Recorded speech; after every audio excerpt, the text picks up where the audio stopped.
கர்த்தருடைய பரிசுத்த நாமத்திற்கு மகிமை உண்டாவதாக.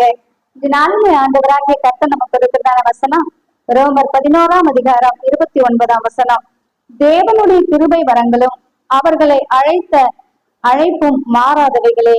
ஆமென். பிரியமானவர்களே, ஆண்டவர் சமூகத்துல கிருபையின் வரங்கள் இருக்கிறது. ஆண்டவர் அழைக்கிறவராக இருக்கிறார். இயேசு அழைக்கிறார். யாரை அழைக்கிறார்? எல்லாரையும் அழைக்கிறார். வருத்தப்பட்டு பாரம் சுமக்கிறவர்களே, நீங்கள் எல்லாரும் இடத்தில் வாருங்கள், நான் உங்களுக்கு இளைப்பாறுதல் தருவேன் என்று சொல்லி அழைக்கிறார். ஒருவேளை ஆண்டவரை அறியாதவர்களாக நீங்கள் இருப்பீர்கள் என்றால் உங்களை அழைக்கிறார். ஆண்டவர் அழைப்பவர் மாத்திரம் அல்ல, கிருபை வரங்களை கொடுக்கிறவர். நாம் நிர்மூலமாகாது இருக்கிறது அவருடைய கிருபையா இருக்கிறது. பிரியமானவர்களே, ஆகவே அவருடைய கிருபை வரங்களை பெற்றுக்கொள்ளுங்க. இயேசு கிறிஸ்து உங்களை அழைக்கிறார். ஆண்டவரால் அழைக்கப்பட்ட பிள்ளைகளாக இருப்பீர்கள் என்றால் கிருபை வரங்களை பெற்றுக்கொண்டு இந்த பூமியில உண்மையாய், உத்தமமாய், பரிசுத்தமாய் நாம் வாழ்வோம். ஆண்டவராகிய கர்த்தர் நம்மை ஆசீர்வதித்து வழி நடத்துவாராக. ஆமென்.